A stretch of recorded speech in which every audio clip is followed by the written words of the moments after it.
Hello and welcome back. It's now time for our second topic, enabling AI and data space innovation with SMEs. This will be moderated by Mark Vluens. Mark, over to you. I would like to use these 50 minutes to quickly set the stage for further discussion within the panel with a very short presentation before we go into some question and answers and hopefully also some discussion between the panelists. To set the stage for this, I would like first to introduce the 4 panelists. First is Theo Dimitratos. He is R&D director with Huawei for the data sovereignty and professor at the University of Kent. Second, we have Antonio Lamara. He is CEO of Security Forge, an SME focused on data protection and cybersecurity through a number of services and solutions. Third, we have Professor Fabio Martinelli. He's research director with the Italian National Research Council, vice chair for the European Cybersecurity Organization and expert advisor to Horizon 2020 Protection and Security Advisory Group. And last but not least, sitting next to me live here in Brussels, is the founder of the digital platform governance DPG and director of TAIE Institute Europe. I'm coming from the Eclipse Foundation, and to quickly set the stage here, the Eclipse Foundation is the open source foundation of choice, becoming rapidly of choice in Europe, and although we have a global presence and reach, we are still very much, I'm losing my slide, working on the how do we call it, introduction of our open governance system here in Europe. We have moved our seat from North America to Brussels for that purpose, and therefore we are operating under EU legislation and regulations, and we host our code in Europe. To give you a feel for our roots within the European space, we have a board consisting of representation of our strategic members, and as you can see on the slide, this group is largely consisting of European entities such as Daimler, Bosch, Fraunhofer, SAP, among others, and therefore we feel more and more committed to growing our footprint within the European space. Talking about open source, we are now in a new stage when it comes to the evolution of open source. Open source used to be very much a cost-driven technology, whereby, and you can think of open operating systems, you can think of other types of applications where scale was everything. Nowadays, we are in a new phase of open source development. It has become a value driver, which means that it is a differentiating factor for those who participate in open source communities. It all started with Hadoop, and now in the AI cloud to continuum to edge, we see very much that it is driven by open source technology. Well, what is then the sort of premise? What is the foundation of open source? It's all about collaboration, and the collaboration is happening on the core capabilities of the technology, the foundational technology. That's where corporations, companies, and also non-profits work together in building that foundation. For those entities that want to make a business out of it, the Eclipse license and some other licenses as well are enabling the differentiating competitive features to be built up on top of that foundation. That can only happen when there's a sufficient and proficient governance protecting all the players from what I would call subjective policies. So it all happens in the open. It's transparent. And through governance, it is secured for all players that participate. Recently, we have established the ACE Open Lab, AI, Cloud and Edge. And why did we do it? Well, we felt that in the European domain, artificial intelligence and open cloud were prime drivers behind the industry. What we felt was lacking was a place where everybody could collaborate, test, hands-on. The most labs, AI labs, tend to be confined to the organization's boundaries. Therefore, we said, let's sort of try to find a common place where participants can work on issues like trust, security, privacy, work on interoperability questions, the portability of their solutions, quality, certifications, and by creating actual test beds and tools to test data, to test components, to test whatever they feel needs to be researched. We organize it around industry verticals, preferably. Think of health. Recently, we piloted a health test bed, and we are going to, in various iterations, we are going to develop that further in the upcoming couple of years. What we also try to do is very much tie into the existing and developing European legislation and initiatives that are around. Think of AI for You, Gaia X. Having said that, it is a place where you can experiment based on open source. Talking about the type of projects that we have onboarded recently, some have come from the Gaia X source, and then I'm looking at the Tractus X. We have some GFXs to be onboarded in the short term. We have a database connector onboarded. Actually, what we have also become a member of the Gaia X ASBL, and what we intend to do is onboard new initiatives, European initiatives, under the wings of what we call an open, transparent governance principle. Let me sort of dive into the first question. And that's a question I have for Antonio. Antonio, you as a SME, what is it like to be in this European AI space as an SME, as a smaller player? Could you reflect on that a little bit? Well, I think that being on the AI space as an SME is a very great opportunity because, you know, AI has enabled a lot of SMEs to grow really a lot, and we have many also here in the area of Pisa in Italy as well, because, you know, in AI mostly is based on the model that you're able to build on top of the data that you have. So of course, the more the data, the better the model.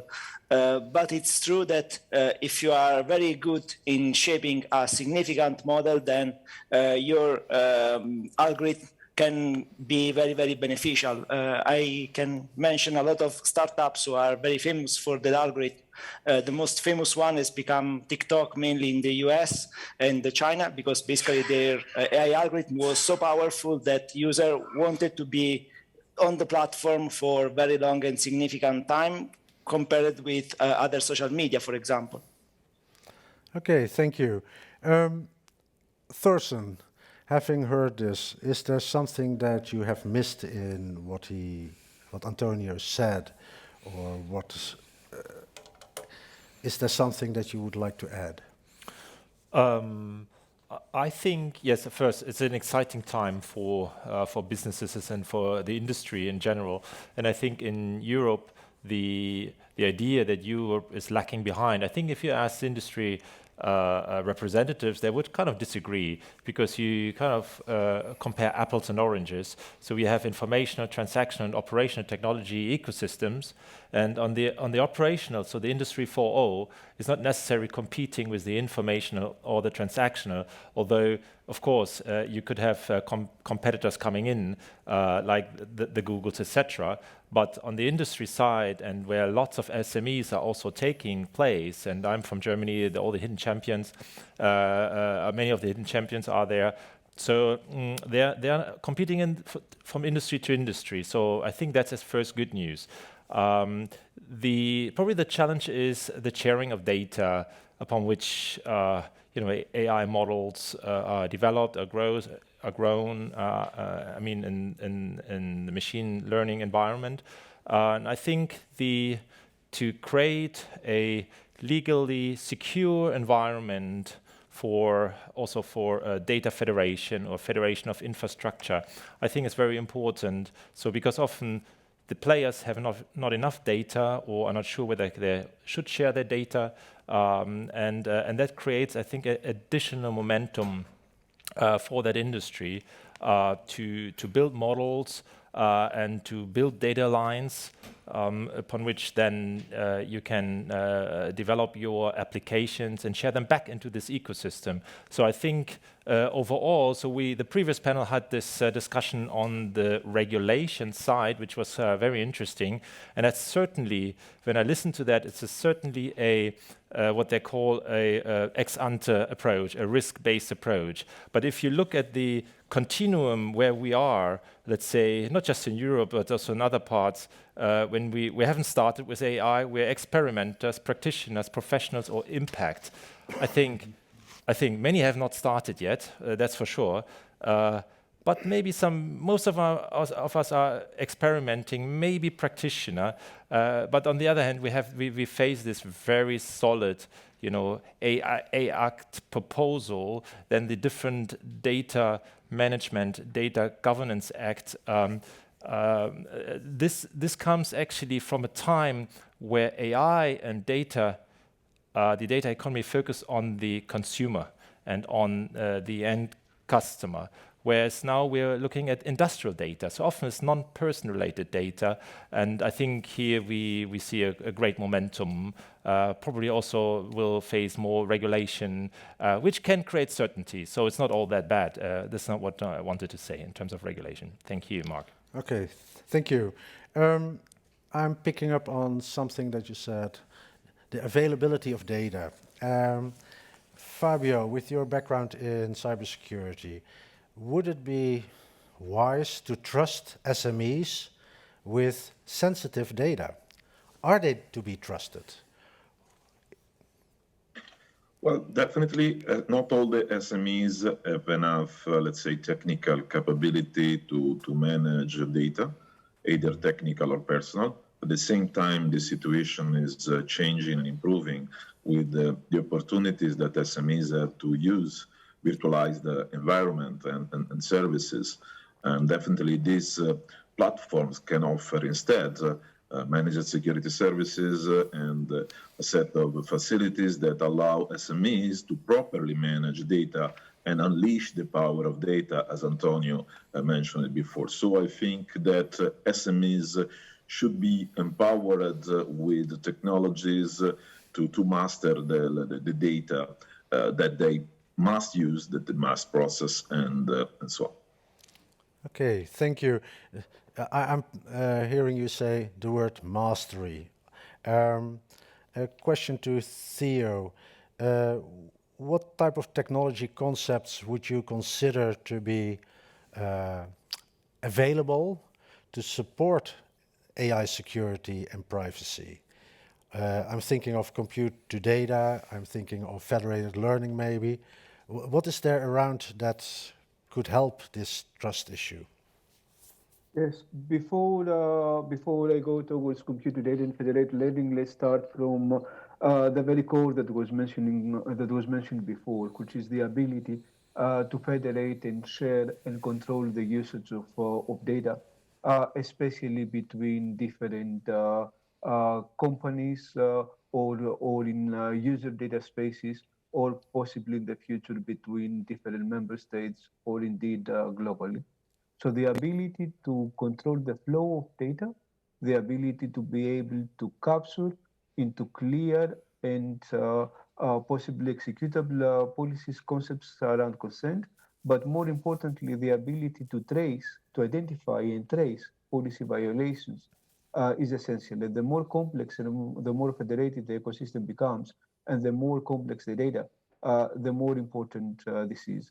And I want to emphasize that point, and I start from here before I go to federated lending and computed data, because I want to highlight the risk that I see in some communities mainly, I have to say, of innovators rather than regulators, interestingly enough, in this particular case, which has to do with the illusion that by not transferring or sharing data, you do not have information leak.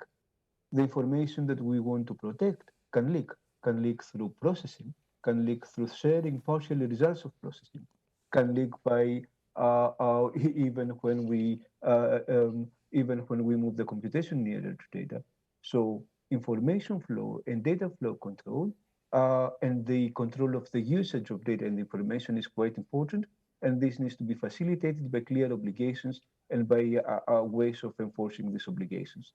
Now, of course, if we are in a situation where we can move computation to data, then we may have a better controlled environment. But moving computation to data, for example, by federating learning or by doing other compute to data algorithms, does not solve the problem. It shifts the problem to a different level, a level where we need to develop appropriate technologies such as privacy enhancing computation or computation computing or other technologies that would actually help us secure the computation and apply again control of usage of information on the results of the computation.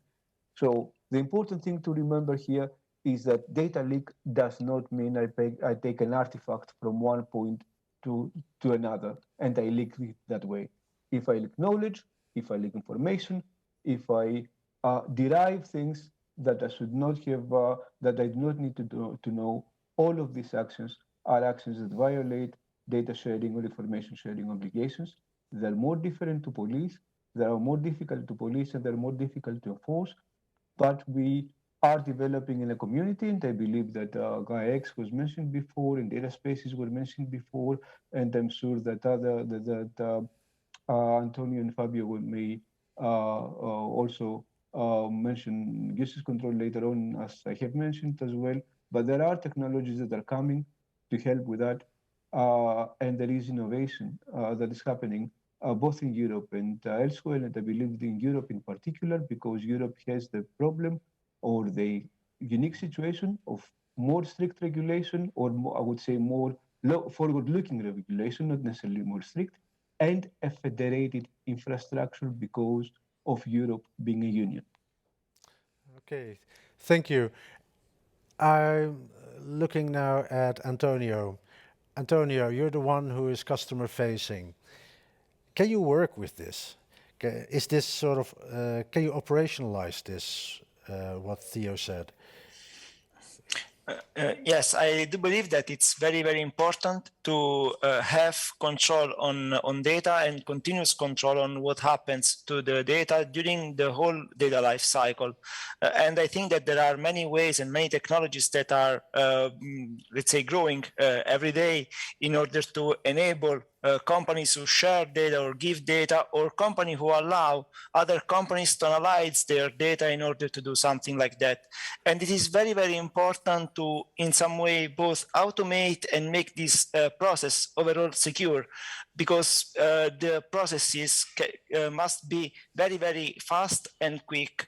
And we cannot imagine a future where we have to build models on data, and to exchange such data, we need to have a lot of procedures in the middle just to guarantee that the companies to which I'm sending part of my data will handle them carefully. So we need something that is automated, something that is policy-based, and something that controls automatically and autonomously what is happening with my data. Because as also Theo was mentioning, data leakage may happen at various stages.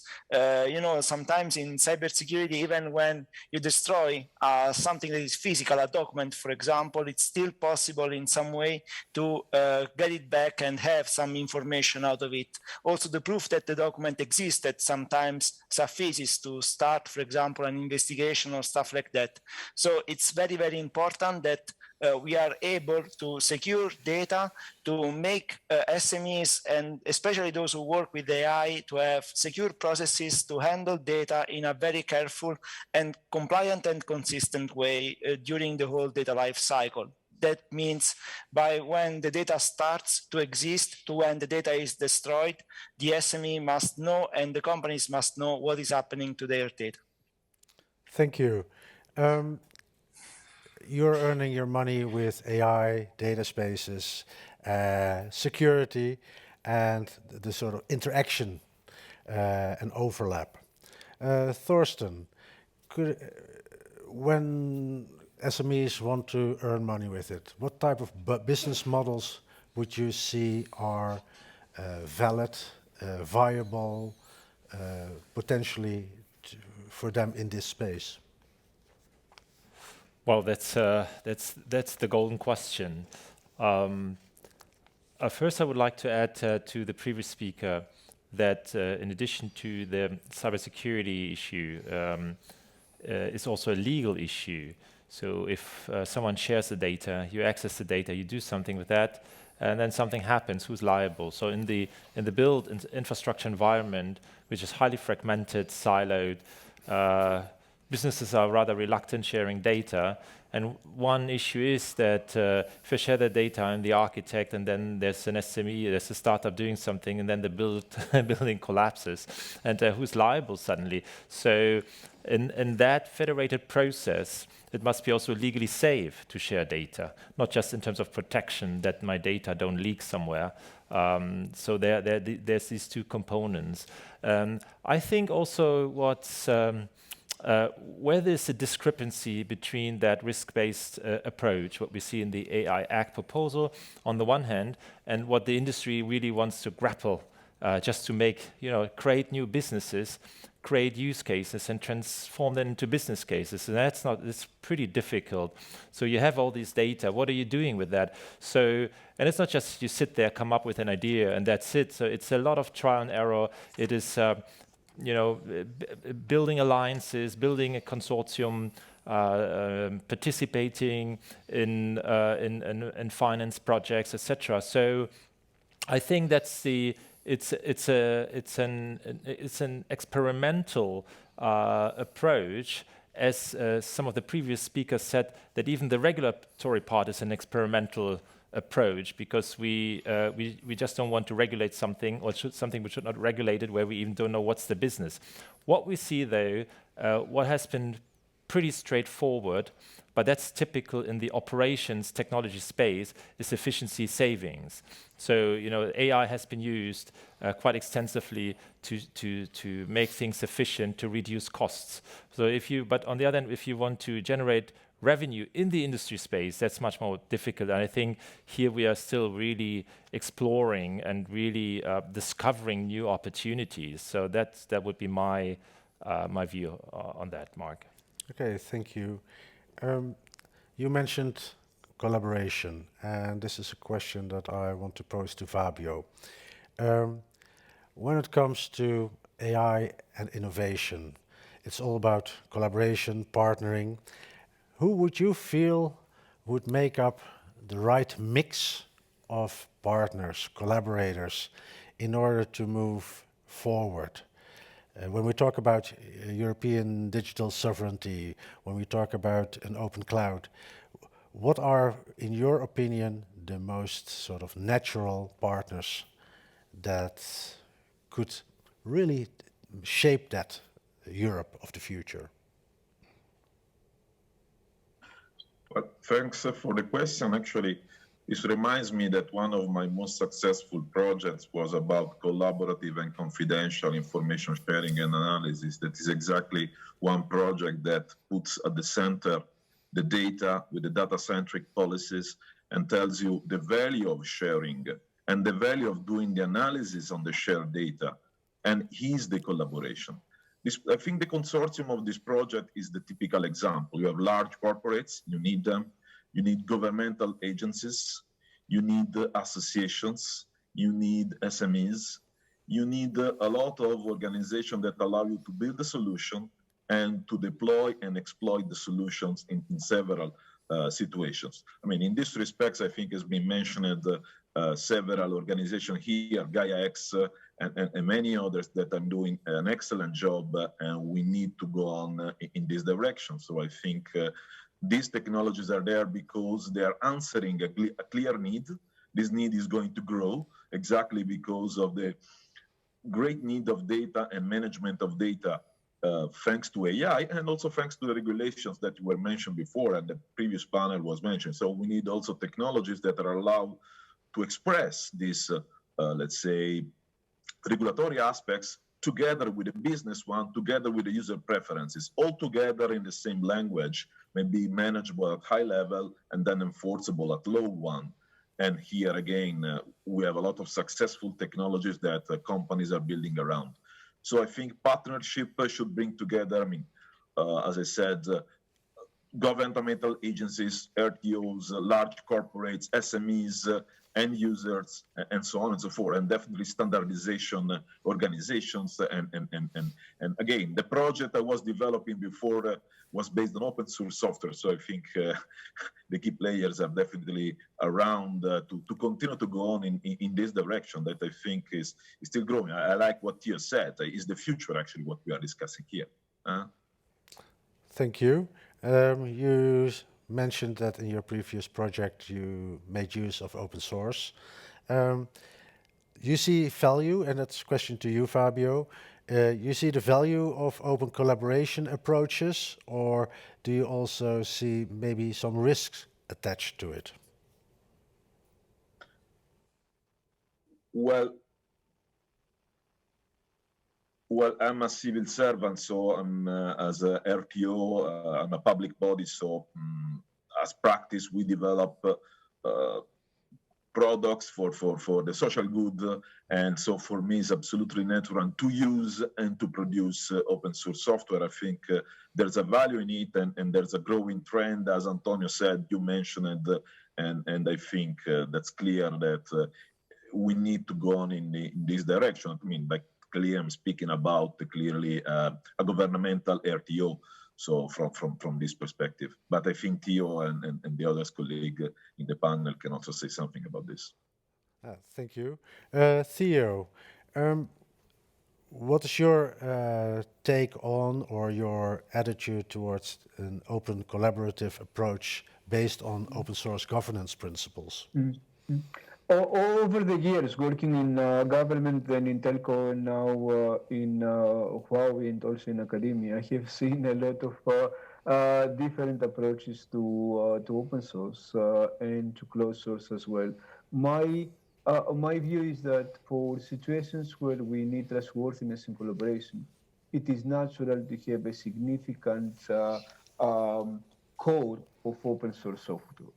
At the same time, it is natural to expect that companies, both large companies and especially smaller companies, would want to protect their API, and for certain functions, having a closed source may be important. My view on this is consolidatory from the point of view that I think that open source should not be afraid of closed source, that open source should be open and innovation accommodating in the licensing, not closed in the licensing. And whenever I have seen communities that are based on open source, on liberal licenses, and on growth through open source, I have seen them grow over time from strength to strength. Wherever open source try to close the community and overregulate their own community with restrictive licenses, the community perished. Also, closed source, whenever it was very clear, modular, and had very clear usage and very clear functionalities, was some often included in bigger projects that were mixed from the point of view of calling potentially closed source libraries. But on the assumption of trustworthiness, on the assumption of very clear modularity, on the assumption of very clear functionality. So my view is that open source eventually and openness will prevail. Openness is bigger than open source. Or licensing should be innovation supporting. And by limiting innovation, be it in open source or in closed source, we're harming ourselves. Thank you. Antonio, from a business SME perspective, what would be your license of choice? What would be your ideal license to build a business on, and at the same time using open source? Yeah, I really with Theo suggestion about really depending on the use case. I do believe that there are technologies, especially core technologies, that need to be open source, because in that way you enable yourself and your company to have a community and to grow a community around. And in that case, the real value of your software, okay, the real economic value also of your software is mostly on the community that is using that software. I can mention many examples of startups that have grown a lot around open source technologies because they were able to create a community of interest where there was open collaboration and innovation around that particular software. But I do believe that there are specific functionalities that you may want to have, like some IPR, especially at the very beginning, just to have some sort of your own approach to the matter, or to experiment some specific features that may be requested for specific customers. So I do believe that the integration of these licenses are very beneficial for all. So I do believe that there are many open source licenses I really like. There is the Eclipse one, the Apache one as well, are very open, and they enable a lot of collaboration around software and the creation of a community that is interested in making the software and the specific project to grow in quality, in adoption, and in innovation. And these are three aspects that are very relevant for all SMEs, I believe. Thank you. That is a very comprehensive answer.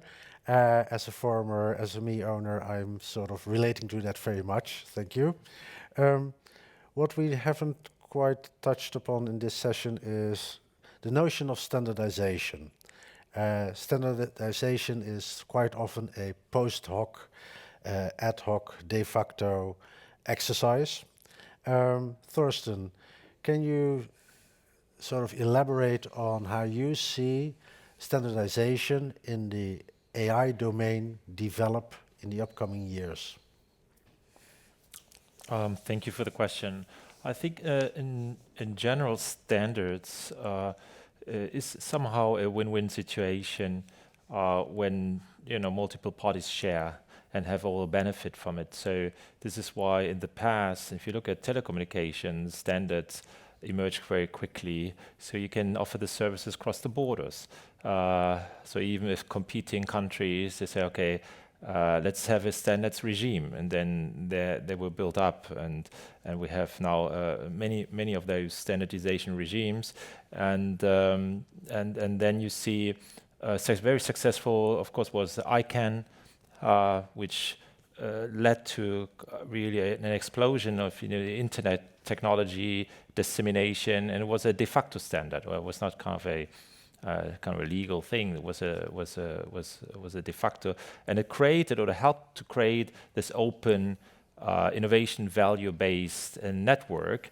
And unfortunately, we see a little bit of a regression towards closed systems. Or the so-called balkanization, where you have offsprings of standards. That standard is not just something where you take best practice and you put it into the system and to create efficiencies. It's also to close off a community and to impose your advantage in that. So that's the risk. I think in standard, if it fosters exactly that common interest, that it allows collaboration and it creates opportunities and it creates efficiencies, I think then standards makes a lot of sense. If you see, and it will probably happen if standards are used to close off that community to have a certain advantage, I think then it's counterproductive in a way.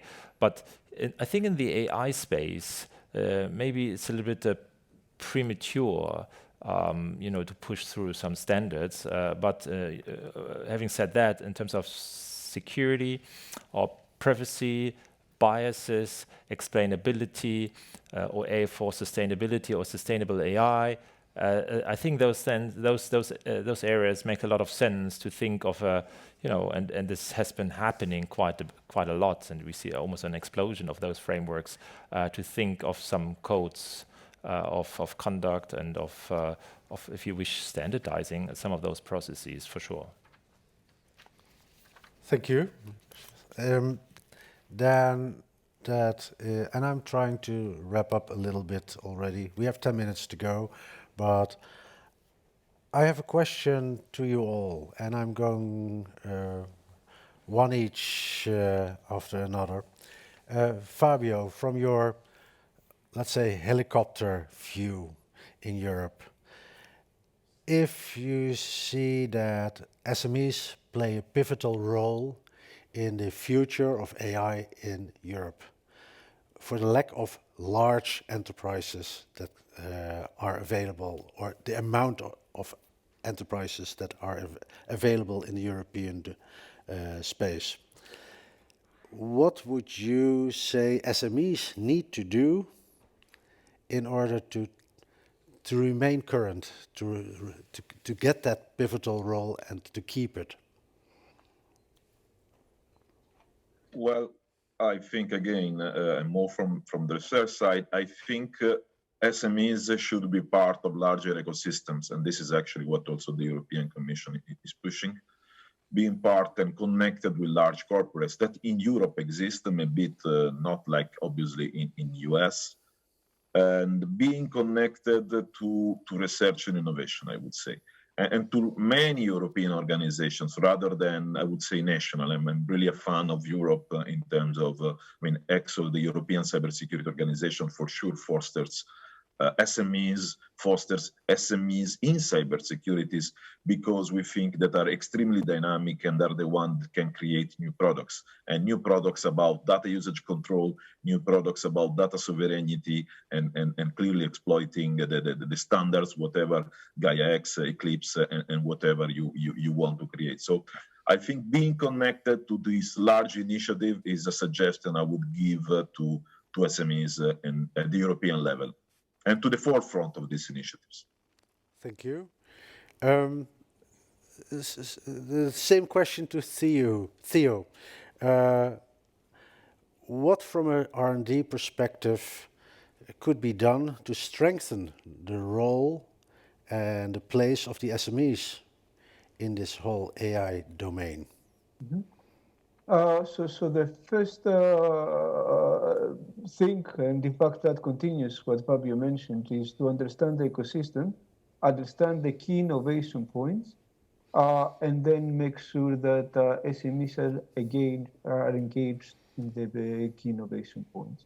And this may not necessarily be the focal area. There may be a secondary area, but it has to be an area of very high innovation. To give you an example, it may be a corporate organization, or a state, or a federal state, or a local authority that it is actually using AI, or that is actually using certain AI models. And even the creation of the AI models, especially if they involve deep learning, may be happening in bigger corporates. But there could be SMEs that are contributing to the protection of these models, or SMEs that are contributing to the improvement or to the trustworthiness analysis of these models, or SMEs that are contributing to to new ways of sharing data, or to new ways of optimizing traceability of potentially leaked models. So my suggestion would be both to SMEs and also, I would say, to planners of innovation of the innovation ecosystem, is to understand the dependencies, understand and identify the areas of disruption and of high innovation when somebody needs to think out of the box, and that is a great area for an SME, because the SME would have the risk-taking attitude. It would have the innovative thrive, if you want, and the perseverance built in to actually look into that kind of thing and think out of the box. Simply using AI, or simply generating a lot of data, or simply capitalizing on data are easy hanging fruits. And I would say that, frankly speaking, although we see a lot of SMEs competing on this at the moment, as the ecosystems mature and as the industry matures, there would be things that you would expect that typically big user space corporates or governmental authorities or other spin-offs to address anyway. Thank you. Thorsten, from your perspective, from your viewpoint in the industry, what would you say are SMEs lacking in order to really sort of make a difference? Are they lacking something, or are they missing out on something? Thank you, Mark. So I think SMEs, yes. So there's a little bit of skills gap. So an SME cannot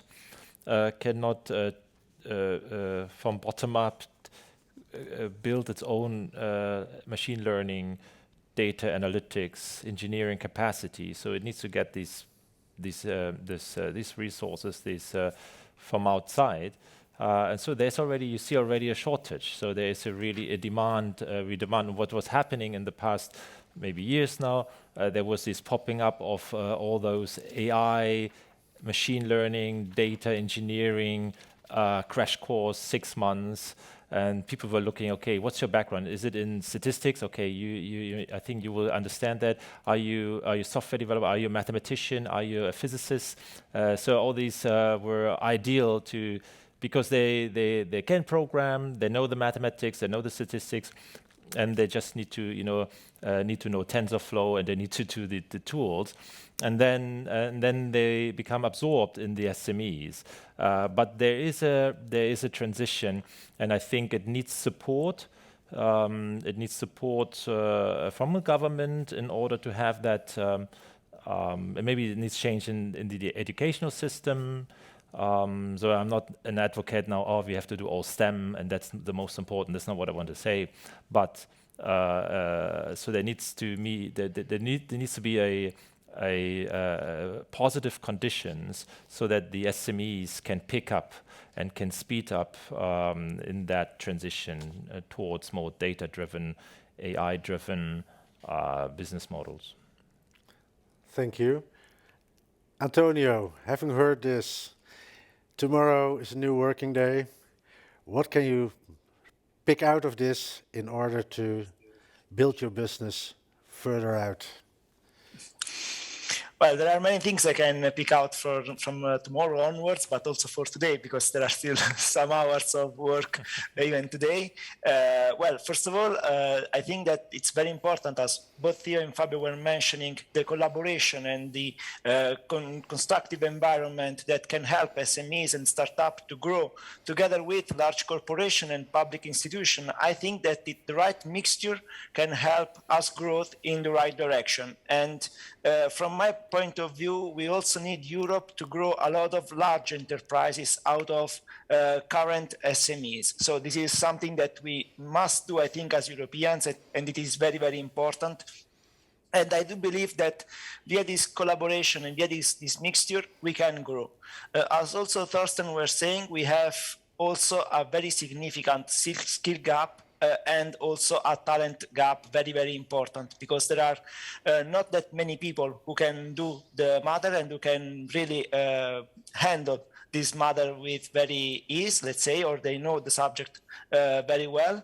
But I also believe that we have very high-end skilled talents as well on the other side. So we have to help each other in order to, let's say, close the gaps and help the other companies where she is missing some things that we already know. We are speaking about cybersecurity and AI. I'm pretty sure that there are companies who need cybersecurity skills and companies who need AI skills at the same time. So this is I think the mixture that we need to create, where we can help each other in order to grow all together. This is something that may help us all. And so that's why I do believe that we already are doing something in order to create a secure collaboration environment, and we want to continue in this direction. Well, thank you very much, Theo, Fabio, Antonio, Thorsten, for your contributions, your insights, your experience that you have shared today. We have come to the end of this session. And once again, thank you very much and hope to see you next time in real life.